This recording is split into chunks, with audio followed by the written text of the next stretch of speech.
Hey guys, it's Nardi. This is a daily espresso short shots of big ideas. We're coming live from Axel Coffee Roasters. I could smell the coffee roasting from our office, and it looks like they're doing some awesome stuff. We knew we had to come here today and get a piece of the action. I'm going to talk about exiting business today. Now, this is something that a lot of people don't talk about because it's just not top of mind. It's something we're doing with almost every one of our clients annually, and it's part of our annual strategy. So if you're not doing an annual strategy session with an advisor, something's wrong with you or the advisor, so you need to get cracking into that. And one of the points that we talk about, and just trying to be mindful and understanding, that it exists, is an exit strategy of a business. And a lot of people come to me and say, well, why are we talking about an exit strategy when we're not even anywhere near that from happening? We've only opened the doors not long ago. And the reason is because if you don't know what the end is, how do you know where the middle or the beginning is? So knowing what the end is and starting with the end in mind allows you to plan so much easier. Now that could be 10, 20 years away, it could be 5 years away, it could be a year away. But you need to understand where that exit point is. I'm not talking about when it is, but if you can come up with the when, that's also cool, but what it is. So I want to talk today about 3 ways of exiting our business, and they're not all fun, but at least if you start understanding what your exit strategy might look like, and we talk about we put the word strategy in there because ultimately there needs to be a strategy linked up to it. So let's go with them. First one is traditional sale. Now, I'll do a part A and part B of that. A, traditional sale. Easy. You plan to sell your business. So, okay, hey Chris, what's your exit strategy? Well, Nardi, I want to sell my business. And you don't need to go any further. Let's say, okay, I want to sell my business. And okay, when are you going to plan to do that? I'm going to plan to do that in 5 years' time. Cool. That's an end point. We understand as your advisor what we need to do. You understand as a business owner what you need to do to get your business prepped for sale by maybe year 3 and get it ready so everything's just awesome and ready for when you go to sell. So it just looks beautiful, looks great, it's presentable, it's sellable, and it gives you the maximum return on your investment. Done.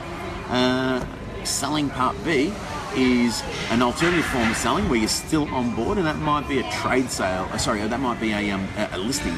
And what do I mean by that? You might want to list the business on the Australian Stock Exchange. Wow, people are going, that's crazy. I've got no idea. That's nowhere near what I'm thinking about. Well, look, it is an option for certain businesses out there. Listing is a definite option, and it might be 5 years away, it might be 10 years away, but it's definitely possible. So think about that. So the 2 parts is selling, traditional sale of the business. Succession.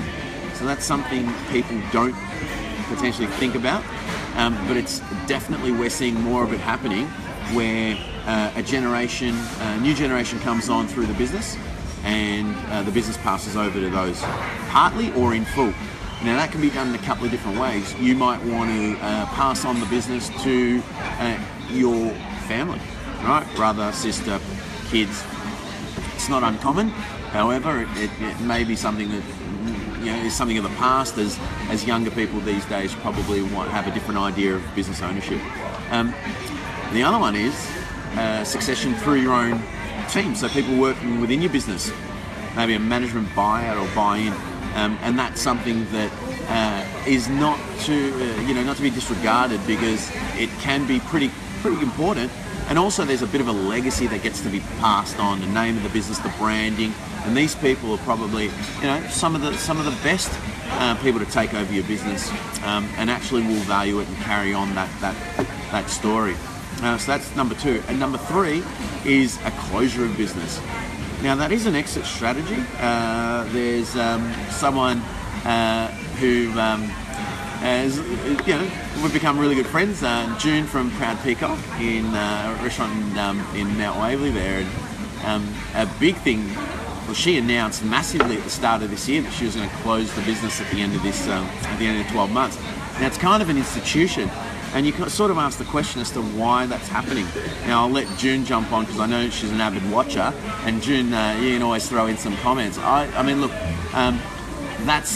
I don't want to bang on too much about why someone want to do that, but there's various reasons, and that's respected. But that is also an exit strategy, and that's something that you need to understand. That yeah, I want to go down that line of actually closing the doors and doing something else, and that could be closure for right reasons or otherwise. So that's something to also consider as well. And if there's a negative stigma with that remove that for a second. So there are 3 exit strategies that are possible, and there's a bit of a sub-strategy there with sale. And that's something that you should definitely be thinking about and revisiting every single year, at least, more if you want. But every time you look at your business strategy, every time you get a chance to look at your business, do that at least once a year with an advisor. Don't do it with the mirror, because that's not going to help.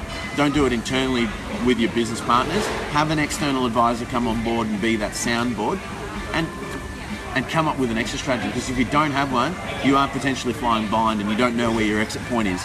And it's not how long you're in it, it's when you're in and when you're out. Guys, this is a Daily Espresso, short shots and big ideas. Have an awesome cracking day. The sun's shining today, I'm looking forward to it. I'll see you tomorrow.